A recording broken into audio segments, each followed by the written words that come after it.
네, 우리 주제 말씀 오늘 네 번째입니다. 우리 다음 주가 마지막이 될 것 같습니다. 오늘 말씀은 부르심에 응답하십시오. 이 은혜가 여러분에게 임하기를 소망합니다. 우리 함께 고백합니다. 주님을 기대합니다. 자, 우리 약간 이기적으로 하겠습니다. 주님은 나만 쳐다보십니다. 네, 자, 오늘 연이어진 이 주제 말씀 네 번째 말씀의 주인공은 사무엘 선지자입니다.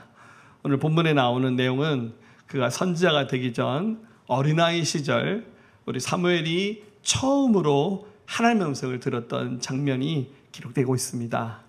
자, 그런데 사무엘이 하나님의 음성을 들었던 이 장면에는 굉장히 독특한 의미가 담겨져 있는데, 먼저 1절 말씀에 보면 시대의 분위기를 이렇게 표현하고 있습니다. 한번 같이 읽어볼까요? 아이 사무엘이 엘리 앞에서 여호와를 섬길 때 여호와의 말씀이 희귀하여 이상이 흔히 보이지 아니하였더라. 아멘. 자, 사무엘이 살았던 시대의 영적 분위기를 이렇게 표현하고 있는데, 하나님의 말씀이 굉장히 귀했다는 거예요.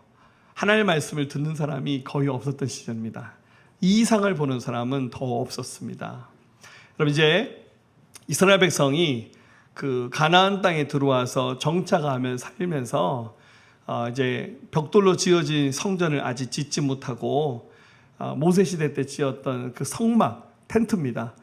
성막 성전에서 이렇게 예배를 드렸는데 그 출애굽에서 오는 과정에서는 시나이 반도 곳곳에서 이동하면서 천막을 쳤는데, 나중에 가나안 땅에 정착하고 난 다음에는 실로라는 곳에서 거기서 이제 성막을 만들어서 거기서 더 이상 성막이 움직이지 않은 상태에서 나중에 그 솔로몬 성전이 지어지기 전까지, 다윗의 임시 그 장막이 지어지기 전까지는 계속 실로에 있었습니다. 당연히 절기가 되면 이스라엘 7대 절기 때 유대인들, 우리 히브리 민족들이 이렇게 다 모여가지고 거기서 예배를 드려야 되는데, 처음에는 잘했지만 어느 시간이 지나니까 사람들이 절기를 잘 지키지 않았습니다. 성막을 열심히 찾아오지 않았어요. 그래서 이 분위기를 소개하기를 여호와의 말씀이 희귀했다는 말이 사람들의 영적인 분위기가 굉장히 다운돼 있다는 사실을 보여주는 겁니다. 좀 비슷하게 아모스 선지자가 그 시대를 비롯해서 마지막 시대에 일어날 사람들의 영적 분위기에 대해서 소개하기를 아모스 9장 8장 11절에 주 여호와의 말씀이라, 보라 날이 이를지라 내가 기근을 땅에 보내리니 양식이 없어 주림이 아니요 물이 없어 가람이 아니요 여호와의 말씀을 듣지 못할 기갈이다. 즉 마지막 시대에 사람들이 말씀이 없는 기갈, 기근의 때가 이른다라고 이렇게 예언을 하셨습니다. 지난주 주일날에 우리 교회 물맛이 안 좋았다고, 우리 지난주 주일날에 정수기를 이제 닫고 생수 마셨습니다. 나중에 들어보니까 포항 남구 쪽에 물이 부족해서 다른 데서 물을 가져왔는데 뭐 이렇게 소독을 잘못했는지 어땠는지 물맛이 약간 좀 비렸다고 하더라고요. 여러분들 물 쓰듯이 하는 시대가 아닙니다. 할렐루야. 그런데 오늘 우리 교회는 좀 물을 많이 쓰는 날입니다. 오늘 침대씩 있습니다. 할렐루야. 자, 여러분들 마시는 물만 없어도 정말 굉장히 고통스럽잖아요. 얼마나 갈증이 나겠습니까? 그런데 하나님 말씀이 없는 기근의 때가 이 사무엘 시대 때 임했는데, 하나님이 당시에 제사장이 있었는데 제사장 이름은 엘리입니다. 하나님이 엘리에게 말씀하지 않고, 또 이 성막 안에 성전에 수종드는 굉장히 많은 레위 사람들이 있었고, 또 나머지 제사장들이 많이 있었는데 하나님 그 사람들을 다 멀리하시고 오늘 어린아이 사무엘을 만나 주셨어요. 왜 하나님이 그 많은 사람들을 제쳐두시고 사무엘이라는 사람에게 말씀하셨을까요? 자, 이 말씀을 좀 이해하려면 사무엘이 어떤 사람인지 조금 이해하면 좋을 것 같아요. 여러분들, 사무엘의 어머니는 한나였습니다. 한나가 결혼하고 난 다음에 아이가 없었습니다. 그래서 성전에 가서 기도합니다. 앞서 말씀드렸듯이 원래는 이 성전이 기도하는 사람으로 북적북적 돼야 되는데 이스라엘 백성들이 영적으로 침체되니까 성전에서 기도하는 사람이 거의 없었던 것 같아요. 그래서 한나가 기도할 때 엘리가 보고는 저 여자가 술 먹고 와서 혼자서 중얼중얼 한다고 이렇게 오해할 만큼, 그래서 엘리가 그렇게 말하니까 한나가 저는 술 마시지 않았어요. 나는 지금 하나님께 기도합니다. 무슨 기도하는데? 제가 아이가 없어서 하나님께서 아들을 남게 하시면 제가 이 아이를 나시린으로 소원 기도해서 이 아이를 하나님께 바치겠습니다. 내가 하나님께 이 아이를 드리겠습니다. 엘리가 그래 그러면 네가 아이를 낳게 될 것이라고 축복 기도를 해줍니다. 그렇게 해서 태어난 아이가 바로 사무엘입니다. 그런데 소원 기도를 했잖아요. 소원 기도는 지켜야 됩니다.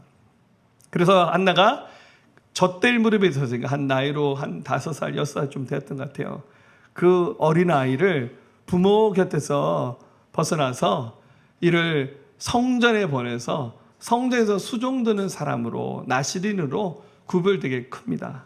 여러분들 굉장히 영적으로 큰 결단이었지만 정서적으로 마음은 굉장히 힘든 일이었을 겁니다. 그래서 이 갓난아기가 부모 곁을 떠나서 성전에서 성장하게 됩니다. 자, 그런데 하나님이 그 많고 많은 사람을 다 제쳐두고 오늘 이 사무엘을 만나 주십니다. 왜 하나님이 사무엘을 부르셨고 왜 하나님이 이 사무엘을 통해서 일하기를 작정하셨는지 오늘 배우면서 오늘 예배한 가운데 나는 단 한 번도 하나님의 음성을 들어본 적이 없습니다. 이런 영적인 정말 기근의 상태에 서 계신 분 계시다면 오늘 이 사무엘 얘기를 통해서 하나님의 음성을 듣는 귀가 열려지기를 우리 주의 이름으로 축원합니다. 자, 3가지로 나누겠습니다. 첫 번째, 등불이 꺼져가기 전에 하나님의 음성을 듣는 일을 시작해야 됩니다. 자, 여러분들 제가 앞서 지금 성전 얘기를 했고 지금 당시의 영적 분위기를 했는데 1절, 2절 말씀을 다시 보면 하나님의 말씀이 희귀했고 이상이 거의 보이지 않는 시대였습니다. 특히 2절 말씀 보면 좀 뼈 아픕니다. 엘리의 눈이 점점 어두워가서 잘 보지 못한 그때 그가 자기 처소에 누웠고, 이제 엘리가 제사장이었는데 눈이 점점 어두워갔다는 말은 아마 시력이 우리로 말하면 백내장 이런 것처럼 시력이 굉장히 많이 떨어졌던 것 같아요. 근데 이건 단순히 엘리의 그 육신의 시력이 떨어진 얘기만 한 것이 아니라 영적인 시력도 떨어져 있는 상태를 같이 표현하는 겁니다. 그리고 죄송하지만 엘리가 굉장히 비만했습니다. 자기 몸을 가누지 못할 만큼 살이 굉장히 많이 쪄서 나중에 보면 의자에서 넘어지면서 목이 부러져서 삶을 마치는 그런 장면이 나오잖아요. 이런 표현하면 안 되는데 살찐 게 제가 아니죠. 할렐루야. 근데 이제 그만큼 엘리는 자기 관리가 안 됐다는 뜻이에요. 그래서 자기 몸을 가누지 못할 만큼 비만한 상태였고 앞도 안 보이고 영적으로도 눈이 가려져 있는 상태. 그러니까 하나님이 말씀하고 싶어도 엘리가 못 들으니까 하나님이 선택하신 사람이 바로 사무엘이었습니다. 자, 그런데 오늘 성경에 굉장히 특별한 얘기가 나오는데 3절 말씀입니다. 한번 다시 한번 읽어볼까요? 하나님의 등불은 아직 꺼지지 아니하였으며 사무엘은 하나님의 궤에 있는 여호와의 전안에 누웠더니. 아멘. 자, 등불이 아직 꺼지지 않았다라는 표현이 납니다. 그리고 사무엘은 궤가 있는 여호와의 전안에 누워 있었다. 자, 여러분들 이제 성막은 짐승의 가죽으로 만든 천막입니다. 여기 안에는 창문이 없어요.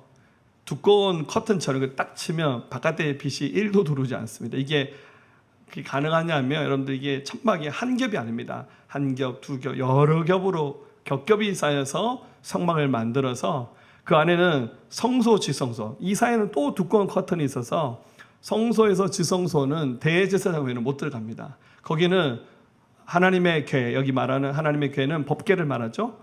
그 모세의 십계명과 또 그 만나가 들었던 항아리와 그 아론의 그 살구나무 지팡이가 여기 같이 들어가 있는 거죠. 여기는 못 들어갑니다. 그런데 지금 사무엘이 들어갔죠. 사무엘이 법궤가 있는 지성소에 들어갔어요. 큰일 나는 겁니다. 왜 들어갔습니까?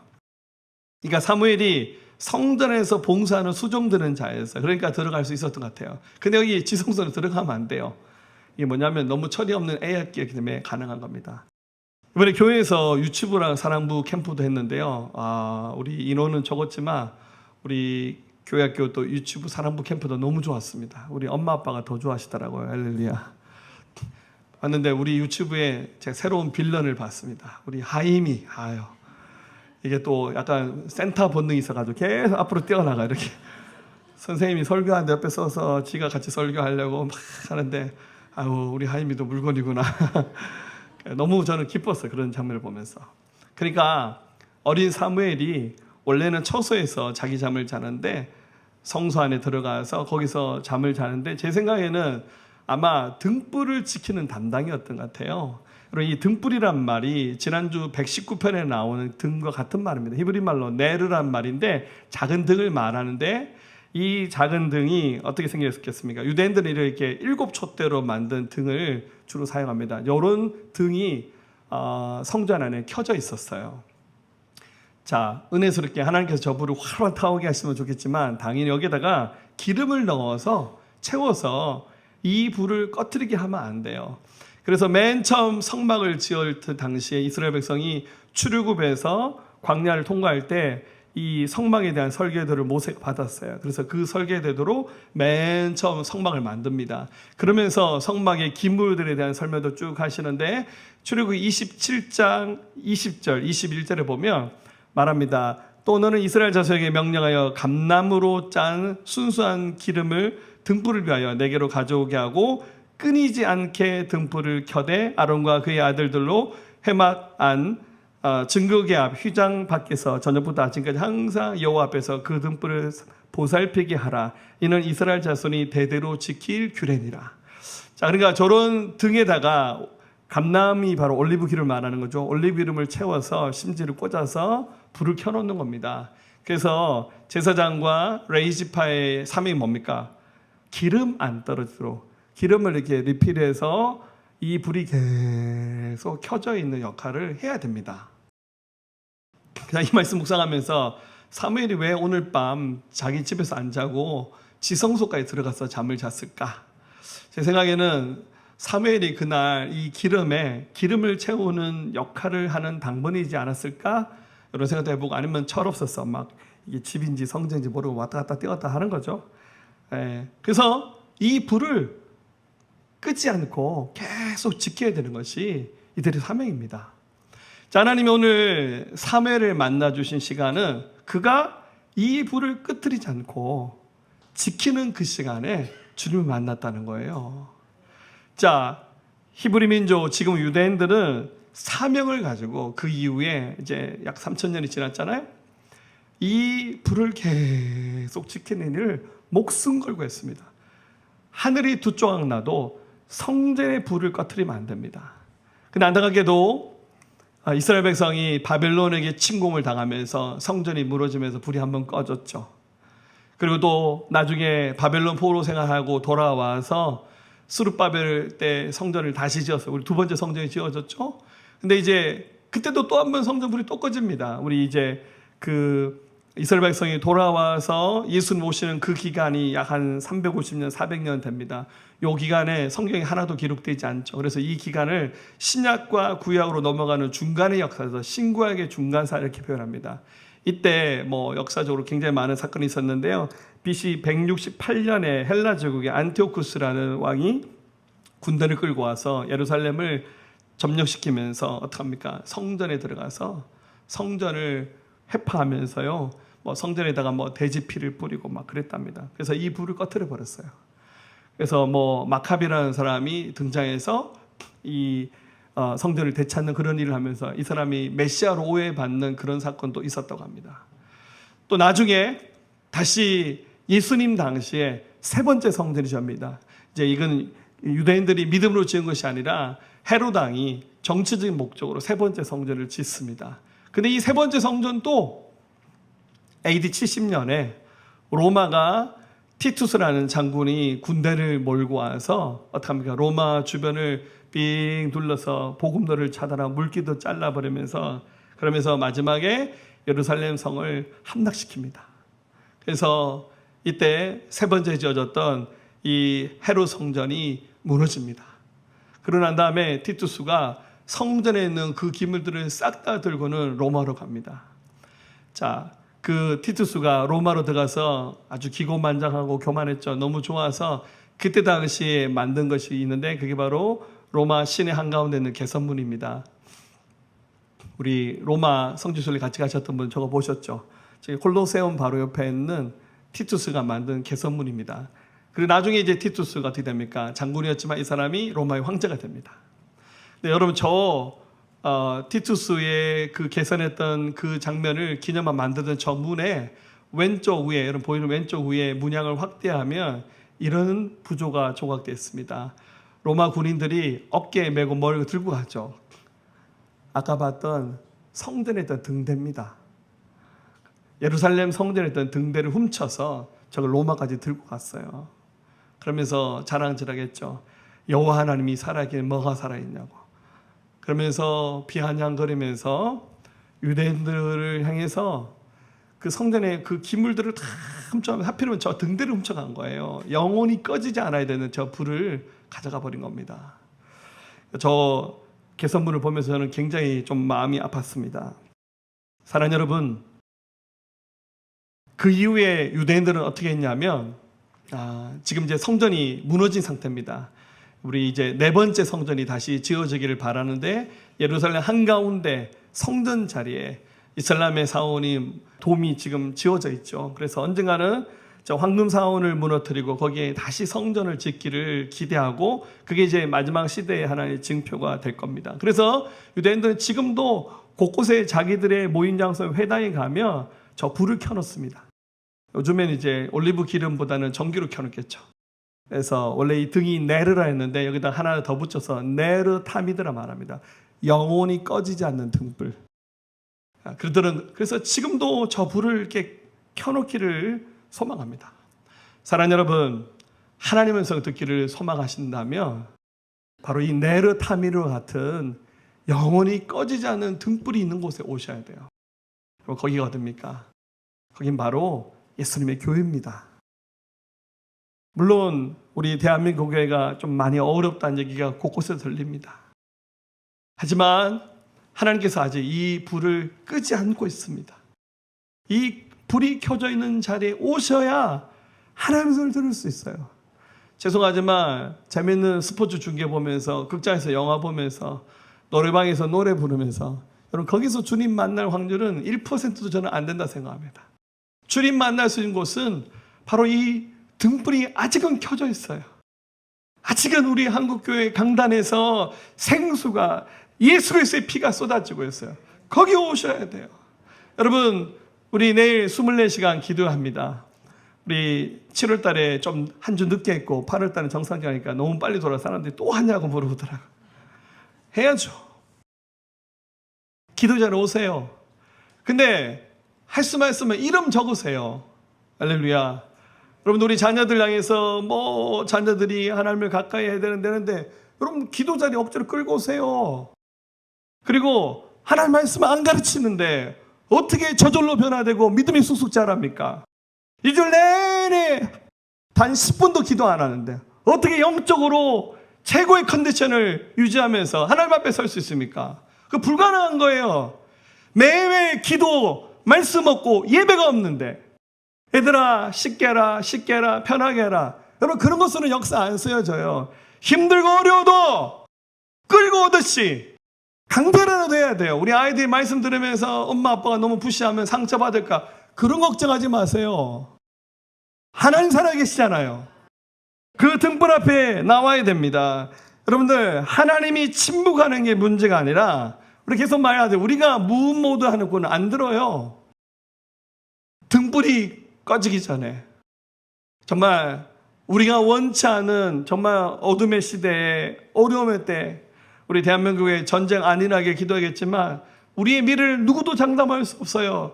코로나 100배 1000배 더 무서운 전염병이 창궐할 수도 있어요. 우리 대한민국의 전쟁 안일한다고 누가 장담할 수 있습니까?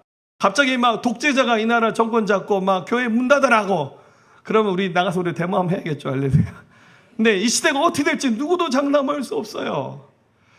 등불이 켜져 있을 때 그 자리에 나가서 기도해야 됩니다.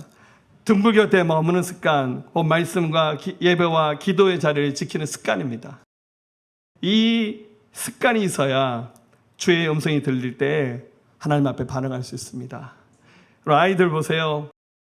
아무도 모르는 것 같지만 아이들은 그 많은 소리 가운데서 엄마 아빠의 소리를 굉장히 잘 듣습니다. 엄마 아빠의 소리를 분별해요. 여러분 죄송하지만 집에서 키우는 우리 강아지도요. 주인 잘 알아봐요. 희한하죠? 저는 가끔씩 저놈의 개들이 왜 이렇게 똑똑할까? 여러분들 짐승도 주인의 목소리를 알아들어요. 근데 여러분 만물의 영정으로 지어진 우리가 우리의 아버지 창조주 하나님의 음성을 못 알아본다니 이게 웬 말입니까? 그래서 어릴 때부터 성전에서 자란 그 삶이 우리 사무엘을 살려낸 거예요. 엄마 입장에서는 한나 입장에서는 이 아이를 하나님께 갖다 바쳤으니까 얼마나 아픈 이별이었겠습니까? 그래서 보니까 명절 때마다 예쁜 옷 지어서 그 성전에 자라는 사무엘에게 옷 갖다 주는 그런 장면도 나오잖아요. 인간적으로는 굉장히 아픈 일이었지만 이런 이별이 있었기 때문에 사무엘이 성전에서 하나님 말씀을 들으면서 자라면서 그러면서 영적 대가가 된 거예요. 여러분 하나님의 음성을 하루아침에 잘 듣는 사람이 어디 있습니까? 여러분들 교회 나오자마자 막 방언하고 오자마자 막 성령 충만하고 제가 목회하는 그런 분 본 적이 없어요. 그리고 하루 만에 그렇게 된 사람들 솔직히 말해서 좀 정상이 아니야. 제 생각에는. 너무 빠른 거예요. 애가 1살이 그 다음날 10살 되는 거와 똑같은 거예요. 그럴 수가 없는 거예요. 다 과정 오랜 시간 그 등불 옆을 지키는 삶이 우리로 하여금 하나님의 음성을 듣게끔 하는 겁니다. 자, 여러분 세상에 아무리 분주한 일이 많고 바쁘셔도 절대 예배하는 자리 여러분들 포기하지 마시고 그것과 교환하시면 안 돼요. 여러분 세상과 딜하지 마시고 하나님 앞에 서서 하나님의 음성을 듣는 귀한 자리 서시기를 예수의 이름으로 축복합니다. 두 번째입니다. 이제는 주의 음성을 들을 때 분별하는 방법을 영적 노하우를 여러분들 배우셔야 됩니다. 여러분들 지금 하나님이 말씀하시는데 우리 4절부터 6절 이제 읽으셨죠? 사무엘이 맨 처음 하나님의 음성을 들을 때 사무엘이 그게 하나님의 음성인지 몰랐어요. 그래서 이게 여러분들 성막이니까 이게 다 텐트잖아요. 그리고 이제 사람들이 머무는 숙소도 있었겠죠. 근데 이제 이게 밖에서 부르는 소리 들리는데 사무엘아 사무엘하니까 사무엘이 이게 엘리의 목소리인지 무슨 목소리인지 몰랐어요. 근데 자기 이름을 부를 사람은 엘리밖에 없어요. 그래서 쫓아가가지고 저 부르셨어요. 그러니까 나 너 안 불렀다. 야 시간 됐다 가서 빨리 자라. 근데 또 부르는 거예요. 가서 저 부르셨어요. 그러니까 안 불렀는데 이런 일이 3번 반복이 됩니다.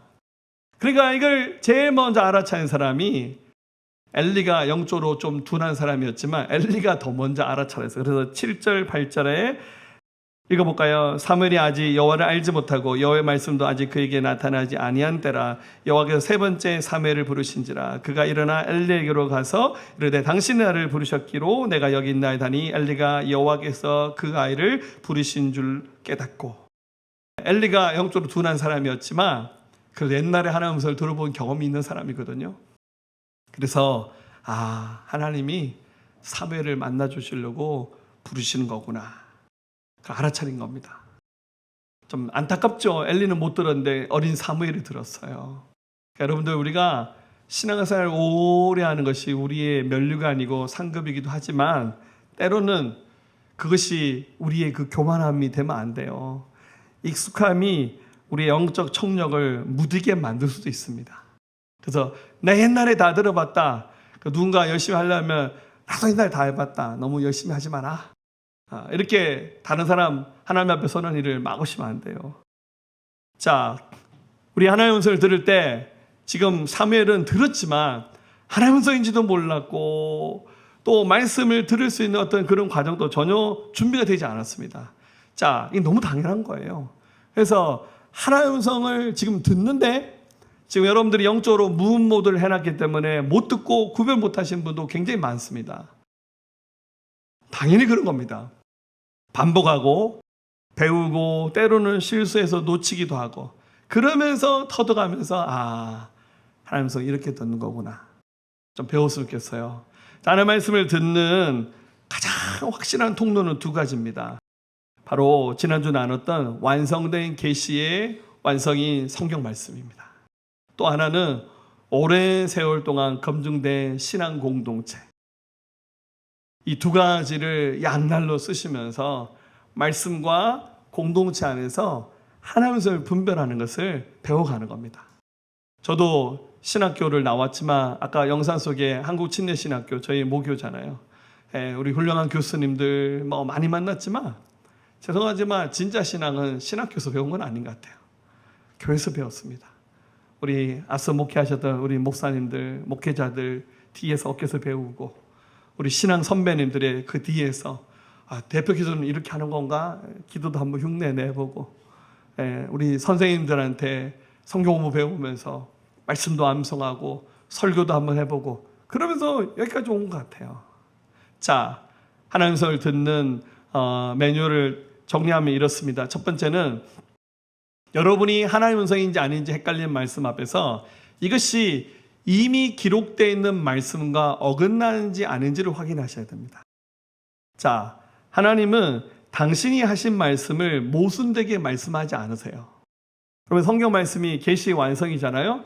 1.1획도 절대 허투루 기록되지 않았어요. 근데 오늘 여러분들 기도하다가 어떤 감동을 받았는데 하나님이 가라사대 비싼 말씀을 들었어요. 그런데 마음이 너무 뜨거워. 그리고 너무 그 일이 간절해요. 근데 성경 말씀을 찾아보니까 성경은 그렇게 말씀하지 않았어요. 그러니까 하나님이 그렇게 말씀하지 않았는데 내가 들었던 감동이 하나님 말씀과 정반대예요. 그럼 여러분 본인이 가지신 감동이 틀린 겁니다. 하나님은 당신의 말씀을 스스로 모순되게 갈아엎지 않습니다. 아무리 내가 환상을 보고 이상을 보고 대단한 영적 체험을 하고 뭐 그 순간에 병이 났고 온갖 역사가 다 있다 할지라도 이것이 기록되어 있는 말씀과 상충된다면 여러분 그 체험은 버리셔야 됩니다. 기록되어 있는 하나님의 말씀을 붙잡으셔야 됩니다. 두 번째입니다. 이 감동을 통해서 나를 낮추는지 높이는지를 보십시오. 여러분, 하나님 우리 너무너무 사랑하시지만 그러나 때로는 그 감동을 받을 때 원수마귀 사단이 우리를 헷갈리게 만듭니다. 하나님 이렇게 말씀하지 않으세요. 네가 최고다. 내가 새생명교회에서 너를 제일 사랑한다. 할렐루야. 새생명교회가 포항에서 제일 좋은 교회야. 좀 그러셨으면 좋겠어요. 할렐루야. 여러분, 주님은 그렇게 우리를 비행기 태우지 않으세요. 우리 목사님이 최고다. 그래서 좀 많이 들으세요. 할렐루야. 네, 저보다 정말 훌륭하신 목사님 너무너무 많으신 것 같아요. 근데 자꾸만 어떤 말씀이 우리를 교만하게 만드는 건지 우리를 낮추는 건지 보세요. 하나님이 우리를 너무너무 사랑하시면서 우리에게 자존감을 높여주실 수 있습니다. 그러나 그렇다고 해서 우리를 대단한 사람으로 만들기 위해서 부르신 것이 아니라 듣고 순종하는 하나님의 종으로 쓰기 위해서 우리 부르신 거예요. 세 번째입니다. 시간이 지나도 남아있는 것이 하나님의 말씀입니다. 여러분, 감정은 금방 식어버립니다. 우리 아이들에게 꿈을 물어보면 이거 하고 싶어요, 저거 하고 싶어요. 우리 유치부 아이들 기도할 때 꿈 얘기를 했는데 아이들이 꿈이 굉장히 다양하더라고요. 이번에 제가 기도해서 보니까 뭐 하여튼 누가 하준이는 요리사가 되고 싶다. 할렐루야. 왜? 그러니까 음식 지어서 많은 민족을 섬기고 싶다고. 뭐 하여튼 아이들의 꿈이 대단하더라고요. 네. 근데 여러분, 감정은 시간이 지나면 식어버립니다. 그러나 하나님이 주신 감동은 시간이 가면 갈수록 더 선명해집니다. 근데 정반대 경우가 있거든요. 감정은 너무 뜨겁고 우리 생각은 앞서갑니다. 근데 예배하고 기도하면 그 마음이 식어버려요. 그건 하나님 뜻이 아닐 가능성이 많습니다. 반대로 감정적으로 생각으로 너무너무 싫은 일이야. 하고 싶지 않아요. 저 주님 말씀을 살면 나 완전히 그냥 코 끼면서 내가 굉장히 불편해질 것 같아요. 근데 주의 말씀 붙잡고 기도하면 마음이 막 뜨거워지고 마음이 부어지는 거예요. 그거는 하나님의 뜻일 가능성이 굉장히 높습니다. 네 번째, 신앙의 공동체가 확인해 줘야 됩니다. 여러분, 사무엘도 엘리를 통해서 확인받았잖아요. 여러분이 대단한 영적 체험을 하고 응답을 받았다 할지라도 믿음의 선배, 교회 목회자, 신실한 지체들 앞에서 이야기를 한번 풀어내셔야 됩니다. 주는 자와 받는 자 사이의 비밀이야 얘기할 수 없어. 여러분, 그러시면 안 돼요. 여러분이 하나님께서 받은 응답들을 공동체에서 함께 나눠보세요. 그러면 공동체가 하나님 성이 잘 들었는 것 같아요. 주님이 뜻인 것 같아요. 그렇게 확증해 주는 거예요. 본인이 아무리 대단한 체험을 해도 공동체가 그거 아닌 것 같아요. 그 주님의 뜻이 아닌 것 같아요. 그럼 여러분들 겸손하게 그것을 버리셔야 됩니다. 아멘 하신 분 별로 없네요. 할렐루야. 그렇게 사람에 대해서 분별하는 것 같아요. 다섯 번째, 사랑의 또 열매로 이어진지를 확인하셔야 돼요. 그 순종하는 말씀을 통해서 한 사람을 살려내는지, 덕을 세우는지, 사랑을 이뤄내는지, 기쁨을 만드는지, 화평을 이뤄내는지 그걸 확인하세요. 그러면 그 명배가 하나님의 뜻이에요. 근데 나의 순종이 하나님의 뜻을 이루지 않고 열매로 나타나지 않는다면 죄송하지만 그건 하나님의 뜻이 아닐 가능성이 굉장히 큽니다. 물론 이 다섯 가지가 모든 것을 확정할 수 있는 공식적인 것은 아닙니다. 그러나 점검하면서 습관적으로 붙잡으면서 계속 노력할 때 배우고 틀리고 또다시 배우면서 이것을 반복하면서 우리가 하나님의 음성을 분별할 수 있는 지혜와 영적인 판단력을 키워가는 겁니다. 여러분, 분별이 서툰 것은 부끄러운 일이 아닙니다. 배우기를 포기하는 것이 부끄러운 겁니다. 자꾸 이런 분이 있어요. 나 다 한다고. 나 옛날에 다 해봤다고. 뭐 성경 공부하자면 나 다 한다고. 그런 게 어디 있어요, 여러분들. 저는 늘 말씀 읽을 때마다 부끄러움을 느껴요. 왜냐하면 내가 어떻게 이 말씀을 몰랐나. 말씀 묵상하면서 설교 준비하면서 내가 어떻게 이렇게 무식했나. 이 말에 저는 솔직히 너무 좀 부끄러워요. 왜냐하면 이 말씀을 진적 말씀을 좀 더 가르쳤더라면 이런 좀 후회가 될 때가 많아요. 그리고 계속 배워야 됩니다. 야고보서 4장 6절 그러나 더 큰 은혜를 주시다니 그러므로 흘렸을 때 하나님이 교만한 자를 물리치시고 겸손한 자에게 은혜를 주신다 하셨나니. 예, 겸손한 자에게 은혜를 주십니다. 여러분, 유명한 C.S. 루이스라는 아주 명품 기독교 변증학자가 있죠. 여러분, 이 C.S. 루이스의 간증을 읽어보면 이분이 좀 늦게 회심합니다. 거의 나이 30이 다 돼서 예수님을 처음 믿습니다. 이 사람 안티 기독교인이었습니다. 굉장히 이성적인 사람입니다. 그래서 막 기독교에 대해서 반박한 글을 쓰고 그랬는데 이 사람이 자기 회심에 대해서 이렇게 부끄럽게 고백합니다. 이 영국 사람이거든요.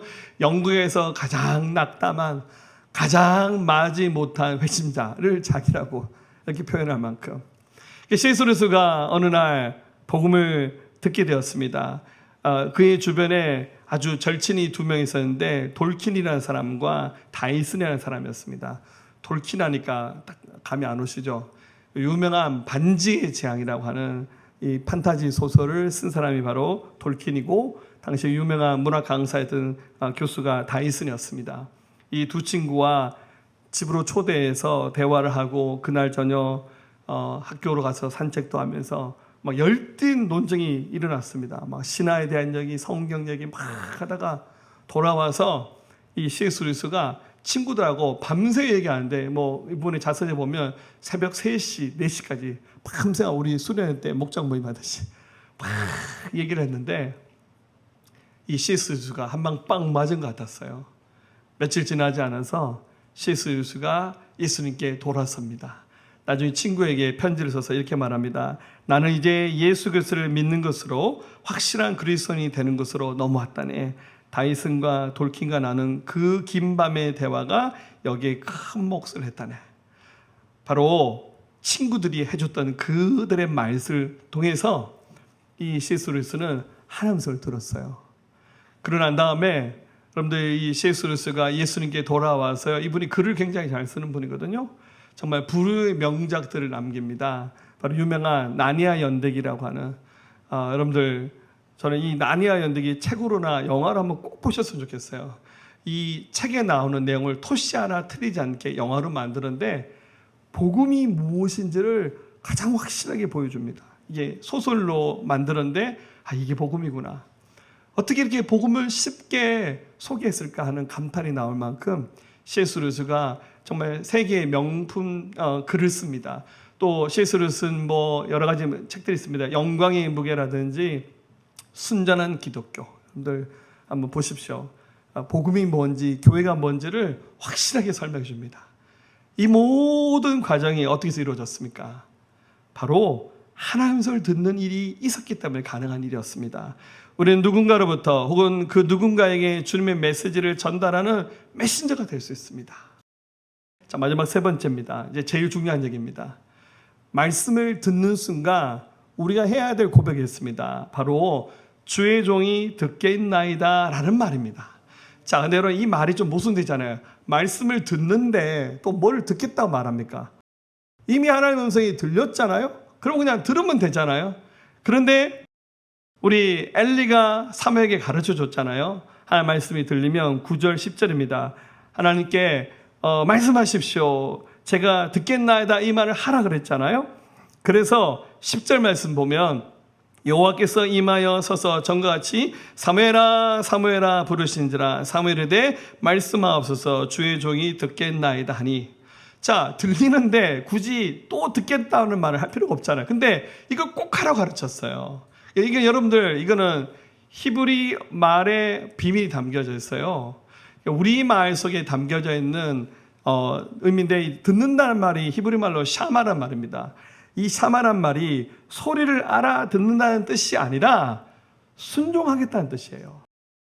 무슨 말이냐면 히브리어는 듣는다는 말과 순종한다는 말이 같은 말입니다. 히브리어는 이 말을 따로 쓰지 않아요. 그래서 우리 신명기에서 이스라엘 백성에게 우리 이 율법의 말씀을 들을 때 뭐라 말합니까? 쉐마라 하잖아요. 이스라엘아 들으라. 우리 하나님 여호와는 오직 유일하신 여호와신. 이 말이 쉐마란 말이 샤마란 말 똑같은 말에서 나왔어요. 그러니까 히브리어는 듣는다는 말과 순종한다는 말이 똑같은 말입니다. 이스라엘아 듣고 순종하라. 결국 하나님 음성 왜 듣습니까? 자, 오늘 이 말씀 네 번째잖아요. 주의 음성 듣기 원합니다. 들었어요. 듣고 난 다음에 뭐 할 겁니까? 내가 기도하는데 어제 하나님 나한테 말씀하셨다고. 하나님 나한테 이런 이상 보여주셨다고. 하나님 내게 이런 은혜를 주셨다고. 그까진 좋아요. 듣고 난 다음에 뭐 할 겁니까? 이게 뭐 자기 뭐 이렇게 계급장으로 벼슬 만들어 하는 겁니까? 나 이런 사람이야. 나 수시로 주의 음성 들어. 이런 분들이 좀 사실은 겁나는 분들입니다. 나 많이 들어. 나 하나님과 친해. 그 다음 뭐 하실 거예요? 자기 영적 체험이 자기의 하나님께 주신 선물이고 축복인 건 맞아요. 그 다음에 할 일은 뭡니까? 그 하신 말씀을 잘 보세요. 하나님께서 이렇게 하라고 주신 말씀이잖아요. 말씀을 듣는 이유는 그 말씀대로 내가 순종하기 위해서 듣는 거예요. 하나님 그 말씀을 통해서 당신의 뜻을 그 사람을 통해서 이루시겠다는 거예요. 지금 엘리 제사장도 있고 수많은 제사장, 수많은 레위 사람도 있지만 그 사람들 다 멀리하고 그 갓난아기, 한 번도 하나님의 말씀을 들어본 적이 없는 성전에서 자란 그 갓난아기 같은 사무엘을 부르신 이유는 그 누구보다도 이 말씀을 주시면 가장 잘 순종할 수 있는 사람이 하나님 눈에 딱 들어온 사람이 사무엘이기 때문에. 그래서 사무엘 부르신 거예요. 그래서 구약에 나오는 마지막 사사이면서 선자로 부름받은 사람이 사무엘이잖아요. 여러분, 근데 하나님이 다 거치진 않아요. 여러분들 10절 말씀 보면 사무엘아 사무엘 이렇게 부르시죠. 이름을 두 번 불러요. 여러분들 구약에서 하나님이 신약에서도 마찬가지지만 이름을 두 번 부를 때는 화나셨을 때 아닙니다. 어떻게 하냐면 창세기 22장에서 아브라함 부를 때도 22장 11절에 아브라함아 아브라함아. 창세기 46장 2절에도 야곱 부를 때 야곱아 야곱아. 우리 신약으로 와서 바울이 대 사울을 부르실 때 사도행전 9장 4절에서도 사울아 사울아 어찌하여 네가 나를 핍박하느냐 나를 왜 박해하느냐 부르시잖아요. 여러분들 성경에서 이름을 두 번 부를 때는 하나님이 정말로 애타게 기다려주면서 그 사람 부를 때 이름 두 번 부르셨어요. 그래서 여러분들 제가 이름 두 번 부르면 저의 간절함이 담겨 있겠죠? 아무개 집사님 내일 기도하러 와요 이렇게 한 거다. 아무개 집사님 그럼 저 한 번 더 쳐다보지 않겠어요? 똑같은 거예요. 여러분들 저의 말씀을 들었다면 이제 순종하기를 결단하는 겁니다. 여러분 겁나죠? 순종하면 완전히 인생 종칠 것 같죠? 붙들려 가가지고. 근데 여러분 거기에는 하나님의 어마어마하신 계획이 담겨져 있는 거예요. 근데 내가 자꾸 판단하면 겁이 나는 거예요. 내가 생각하면 그렇게 살면 힘들어질 것 같은데, 그렇게 살면 내가 불편해질 것 같은데 아니에요. 그 처음 주의 음성을 듣는 순간에 그 결단과 순종이 그 사람의 인생을 바꿔놓고 역사를 하나님 바꿔놓는 겁니다. 여러분, 윌리엄 캐리라는 선교사가 있었죠. 이 사람 원래 가난한 구두 수송공이었습니다. 집이 너무 가난해서 학교 얼마 다니지 못하고 14살에 구두방이 취직해서 그 구두 수선하면서 닦아주는 그 일을 했어요. 특별한 이변이 없는 한 윌리엄 캐리는 평생 구두방에서 일하다 나중에 돈 좀 벌으면 구두방 하나 차려가지고 사장님 되는 게 그게 인생의 목표였을지도 몰라요. 어느 날 친구가 찾아와서 자기에 전도하는데 같이 일하는 구두 수송공 중에 존 워라고 하는 친구가 있었는데 이 친구가 윌리엄 캐리에게 복음을 전해줬습니다. 마음이 뜨거워졌어요. 복음을 받아들였어요. 그러고 난 다음에 성경을 너무너무 읽고 싶었어요. 윌리엄 캐리가 학교는 많이 못 다녔지만 굉장히 머리가 좋은 사람이었어요. 독학으로요 라틴어를 뗍니다. 그리고 구약 성경을 읽기 위해서 히브리어를 떼고 신약 성경을 읽기 위해서 헬라어를 뗍니다. 구두수송공이 구두방에서 너무 열심히 공부하니까 사람들이 그 구두방을 캐리 유니버시티라 불렀습니다. 캐리 대학교라 부를 만큼. 그리고는 어느 모임에 가서 목사님들이 설교하는데 어린 소년이 제가 한번 말씀 나눠도 되냐고. 어른들이 니까짓 게 뭐 하는데. 윌리엄 캐리 올라가서 이사야 54장에 있는 말씀을 나누면서 이때 유명한 말씀을 남깁니다. 하나님께로부터 위대한 일을 기대하라. 하나님을 위해 위대한 일을 시도하라. 그러면서 그 자리에서 목사님들, 성도들에게 우리 복음 전하는 일을 합시다. 사람들이 다 콧방 웃기는 거야. 뭐 네가 뭐 하는데 그런 얘기 하냐고. 그런데 이 어린 소년이었던 윌리엄 캐리의 메시지를 듣고 몇몇 사람들이 모여서 고민하면서 이들이 세계 최초, 윌리엄 캐리가 우리 침례교회 선교사입니다. 침례교 해외 선교를 만듭니다. 그래서 공식적으로 개신교 역사상 최초 선교사를 파송하는데 그 이듬해 이 선교회가 인도로 선교사를 파송하는데 바로 윌리엄 캐리를 선교사로 보냅니다. 인도에 들어가서 여러분들 지금도 인도가 아주 좀 낙후된 나라이기도 합니다. 우리 이번에 인도 갔잖아요. 근데 1800년도입니다. 윌리엄 캐리가 인도로 돌아가서 그래서 복음을 전합니다. 이분은 언어가 좀 타고난 분이잖아요. 그가 사역하는 동안 40개 언어로 된 성경을 번역한 일을 합니다. 대단하지 않습니까? 왜 이런 일이 가능했습니까? 그냥 구두수송공하면서 나중에 사장님 돼서 살면 되잖아요. 그런데 하나님의 음성을 들었기 때문에. 듣는 것은 뭡니까? 아, 내가 이제 영적으로 도통했어. 나 잘 들려. 우리 그런 자랑하려고 영적 체험하는 거 아니잖아요. 듣는 이유는 순종하기 위해서입니다. 부담스럽죠? 그러니까 이제는 아예 안 들으랍니다. 무음 모드. 전화 안 받아버립니다. 언제 얘기했어요? 언제 전화하셨어요? 그런 식이에요. 하나님 앞에서 되게 뻔뻔해집니다. 언제 말씀하셨냐고. 하나님이 말씀 안 하는 게 아니라 내가 무음 모드에서 안 듣는 거예요. 로마서 11장 29절 하나님의 은사와 부르심에는 후회하심이 없느니라. 저 부르심은 주의 음성을 통해 들려지는 거예요. 하나님은 한 번 부르신 것을 절대 거둬가지 않는다는 뜻입니다. 우리 각자에게도 부르심이 있잖아요. 저는 목회자로, 또 선교사로, 교회 안에서 장로로, 안수집사로, 권사로, 교사로, 또 기도하는 사람으로, 예배하는 사람으로, 또 요즘에 부엌에서 일하는 거 진짜 힘드실 것 같아요. 가만 서 있어도 더운데 우리 이 많은 사람들 한 끼 먹이는 거 얼마나 또 힘든 일입니까? 일부 예배 좀 드리고 다 식당에서 지금 여러분들 맛있는 점심을 기다리고 있습니다. 좀 설교보다 더 나을지도 몰라요. 할렐루야. 우리 각자의 그 부르심을 함께 이루어가야 됩니다. 자, 오늘 주님 말씀하십니다. 어떻게 해야 되겠습니까? 말씀하옵소서 제가 듣겠나이다. 우리가 그토록 주의 음성 듣기 원하는 이유는 하나님 살아계신 거 확인하고 싶어요. 이거 아직도 확인 못하셨어요? 하나님 살아계시다니까요. 하나님 세상 창조하셨고 이 세상의 모든 역사를 주관하신 분이 하나님이시잖아요. 그 하나님이 역사를 움직여 나가게 원하시고 그 일을 위해서 사람 부르시고 그 일을 위해서 교회를 세우시고 그를 위해서 우리에게 기름 부으셔서 우리에게 건강도 주셨고 물질도 주셨고 우리 자녀도 주셨고 우리 생업도 주셨고 다 주셨잖아요.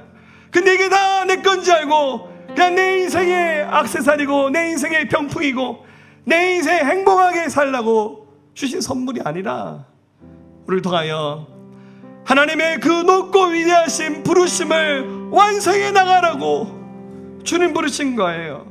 이제 우리가 반응할 때입니다. 히브리서 1장 1절 말씀 읽고 마칠게요. 옛적의 선자들을 통하여 여러 부분과 여러 모양으로 우리 조상들에게 말씀하신 하나님이 이 모든 날 마지막에는 아들을 통하여 우리에게 말씀하셨으니 이 아들은 만유의 상속자로 세우시고 또 그로 말미암아 모든 세계를 지으셨느라. 우리 시대는 예수 그리스도 복음으로 말하는 시대가 왔습니다. 복음이 말합니다. 누구든지 예수 믿으면 영원한 생명이 그에게 임할 것이고 복음이 들어가는 것마다 예수의 생명이 있는 것마다 나라와 민족이 변화되는 역사가 일어나게 될 것입니다. 이 복음의 부르심 앞에 함께 응답하는 우리 새생명교회 공동체 하나님 앞에 설 수 있기를 예수님의 이름으로 축원합니다.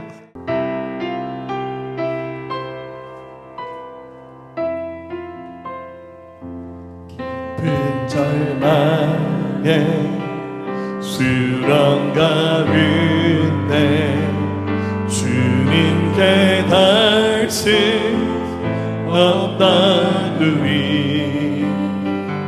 어두운 맘 중에 하늘을 향해 주의 이름 부를 때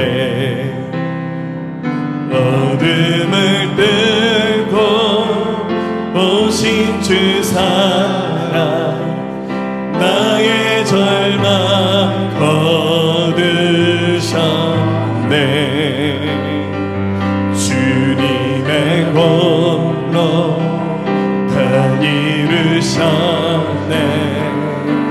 주 예수 나의 산소만.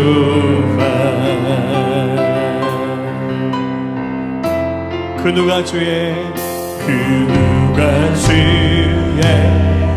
자비나 알아 한없는 은혜 증가할까. 영광을 떠나 이 땅에 오신 제가 되신 그 주 예수 주의 십자가 내게 말하네. 영원히 나 용납했네. 아름다우신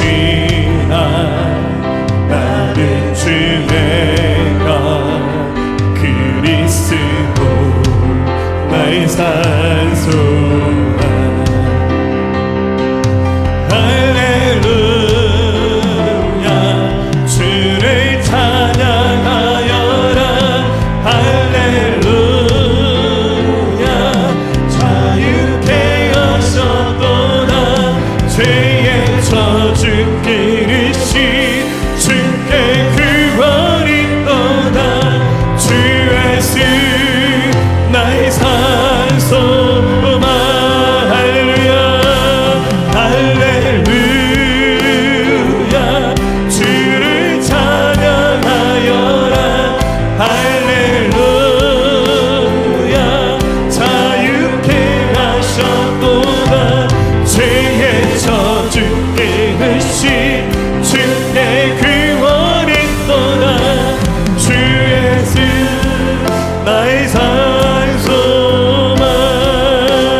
우리 두 손 들고 고백하겠습니다.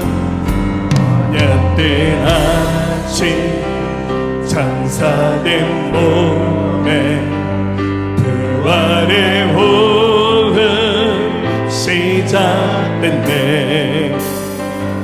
유다의 사자 위험찬 선포 사망이 무너졌네.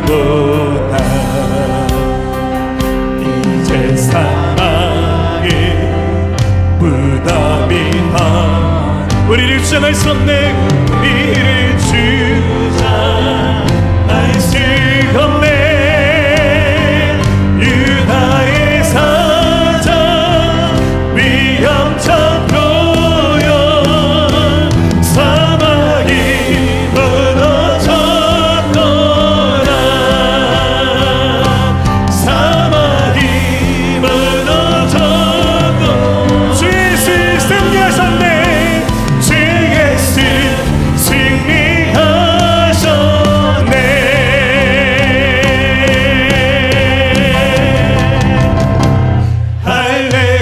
할렐루야 주를 찬양하여라 할렐루야